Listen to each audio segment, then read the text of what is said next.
Okay, look guys, this video is called Stop Chasing Numbers.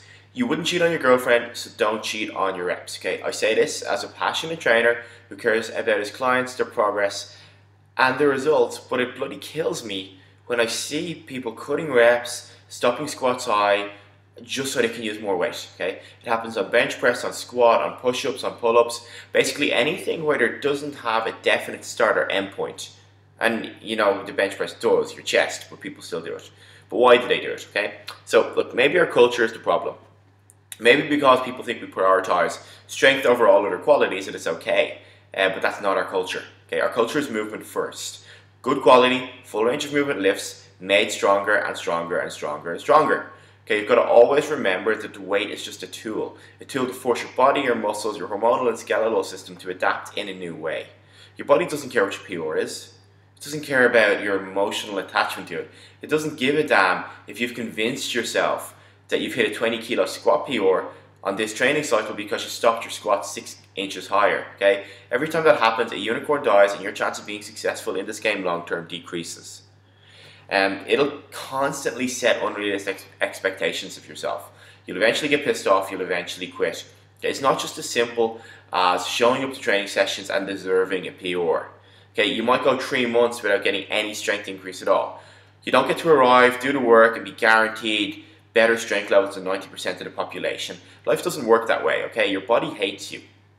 What you do have to remember is that you're doing the work, okay? You're digging the foundations deeper and deeper and deeper, and that long term it will pay off, okay? You might just need a bit more time to see those results come true, okay? So there's a lot of factors that go into the time period around when you test, and things that can have an effect on the outcome of that test, and you're never assured you'll be at your best on that day.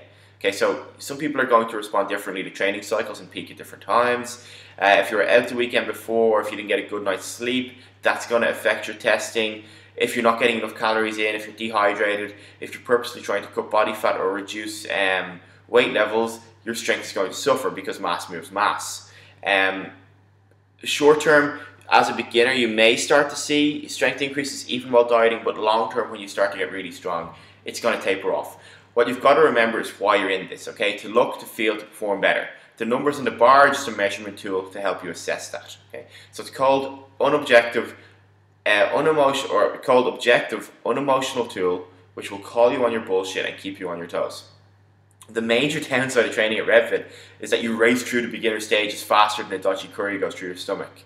And that's good and bad, okay? So it means while you might see consistent progress, training on your own for a year or 18 months, you're probably going to hit that point and exceed it inside of 4 months of RevFit. And that's cool because now you're 8 to 12 months ahead of schedule, but it means you now have to dig in, that you have to start fighting harder to gain every rep, but safe in the knowledge that you're moving forwards at a faster and safer rate than anyone else would be. So I always think of Sean on this one. Hi Sean. I did some programming for him about a year ago. He hit a PR, then he came to train full time in RevFit, and he started dieting. He lost a ton of body fat, he got very, very, very lean, but his PRs plummeted. Okay, his body weight multiples, his percentages were still fantastic. They were improved and better, but the absolute number went down. And fair play to him, he knew it was coming, so he just dug in. So now a year later, he's about 13% body weight down. He's crushing his old numbers and he's getting stronger and stronger and stronger than he ever was before because he respected the process. He dug in and he's now thriving. And Sean's not weak. He's got well over a double body weight squat. He's approaching a double body weight and a half deadlift, and he's not too far off a body weight and a half bench press either. So like, this guy is quite top level. But sometimes, look, it's just going to take that long. Okay, so before I finish, I just want to tell you one last thing.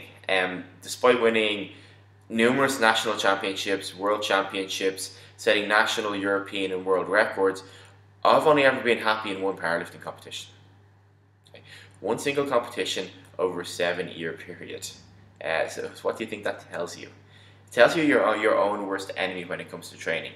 You're constantly expecting more and more from yourself, and enough will never be enough.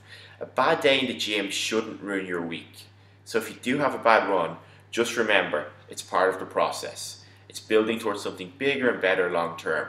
And worst case scenario, even if you do miss a rep or your PR goes down, No one is going to kill your family for it. It's not the end of the world. Just keep on training.